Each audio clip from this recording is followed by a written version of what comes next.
Welcome back once again to Nerdom with J&J. James Sharmack here with another Godzilla figure for you. Another figure from Godzilla vs. Kong. We are looking at Playmates giant Mechagodzilla from the movie. Just came out on Blu-ray, so you can see him in action late in the movie. So I got this sucker at Walmart, so clearly it's not really a spoiler. So there you go. We're going to compare him to the other Mechagodzilla we got. We're going to compare him to the giant Godzilla we have from, and we'll compare him to the giant Mechagodzilla we already have from Bandai. So let's take a tour around the box really quick, and we'll review the figure. So the box itself is that opened version we've seen for every other Godzilla figure that we've ever seen, obviously from Bandai and Playmates and whatever. So anyway, but this one actually says blockbuster movie, so I get to figure it was released, after it started showing on HBO Max in the theaters. Stuff on the side there. You actually have looks like a promo picture of the monster right there, so that's pretty cool. You have some text on the top. That's over his con right there. Back to the front. So we'll take him out of the box, give him a look over and see how he looks. Okay, so I'm going to go handheld with this, so if you want to forgive me for the shakiness or whatever, but anyways, we'll look at the figure, take a look at it. Obviously, it's got a bit more detail than the 6-inch figure, which is pretty cool. It has like the little, whatever, designs, shapes. I wish the eye, stuck out a little bit more, but, that's for the paint app. And speaking of paint, I do wish it was a little bit more. It has the reds obviously, but I wish the lights would shine. They would actually give some kind of light simulation to it. But it is what it is. Nice red on the fins, silver detail. I do wish that they made it look a bit more machine-wise. Slap a wash on it or whatever. But it is what it is. It's a $20 figure. I don't know why I quibble. It's not like a NECA one, right? But still, pretty cool design. Sticks pretty close to the movie, even though I'm not pretty cool on the design itself. Just obviously, it just reeks of a T800, endoskeleton to me. But whatever, it is what it is. I don't make the movies. I just talk about the figures, and as a nobody, I gripe about them, but still, for what it is, it's a pretty cool looking figure, and the price point, it is what it is. Still pretty cool, I guess. So let's take a look at his articulation, which, is okay for Playmate standards, but I think they could have done a little bit more. The head doesn't move at all, the jaw doesn't move, so that's disappointing. The arms only go forward and back, even though it looks like they have this little spigot here where you could actually move them. No bending at the elbow, but his claws you can rotate around and you can open up and close, so that's okay. That's halfway decent.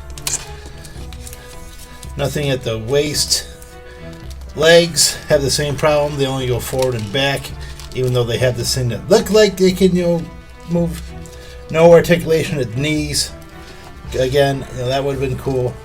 And the feet can turn side to side, so I guess that's something. Tail has 1 and 2. Even though this looks like it could move, doesn't move. And you don't want to move that end point on a tail at all, because it looks like it is just holding on, and you probably bend it the wrong way, it's going to break. So let's compare him to some of the other figures in the collection, shall we? So let's start off the bat with the 6-inch Mechagodzilla from the movie. I like it a little bit more just because he has articulation, but he does suffer from the sculpt and the paint as the elder one does. But you can I like how you can pose him a bit more, and basically the giant one you can only pose him so much. So yeah. The 6-inch one is more display friendly, I suppose. So we have giant Mechagodzilla against giant Godzilla. Looking pretty cool. The only problem I have is, regardless which way you want to pose him in a battle, one of the figures is going to have the screws showing. So it's either that way, or you want to pose him the other way. Then Mechagodzilla has the screws showing on the side. But that being said, it probably works better with Mechagodzilla. Obviously, there's a robot, so you can always say one thing or another. But still, they look pretty cool. It does. I know what I said in the past, but it looks like it does have a nice, cool-looking display type to it. I think, anyways. You guys think so? Let me know in the comments below. And we have the Mechagodzilla from Godzilla vs. Kong versus the Kiryu Mechagodzilla from the Millennium series. Gotta say, I do. Just looking at him, I like the Kiryu a lot better. Just because I wasn't a big fan of the skeletal design of the American Mechagodzilla, but it is what it is. Guys, if you ever want to see like a comparison video between these two, let me know in the comments below. I'll probably see about getting one out. And yeah, so just looking at them, gotta give it to the Japanese one. Okay guys, so there you go. That's the Godzilla vs. Kong Giant Mechagodzilla. Looks pretty cool. I mean, it's only 20 bucks. Could have looked a lot worse. I've seen a lot worse, obviously, from Playmates. But, as I keep saying with these, it could have been a little bit better.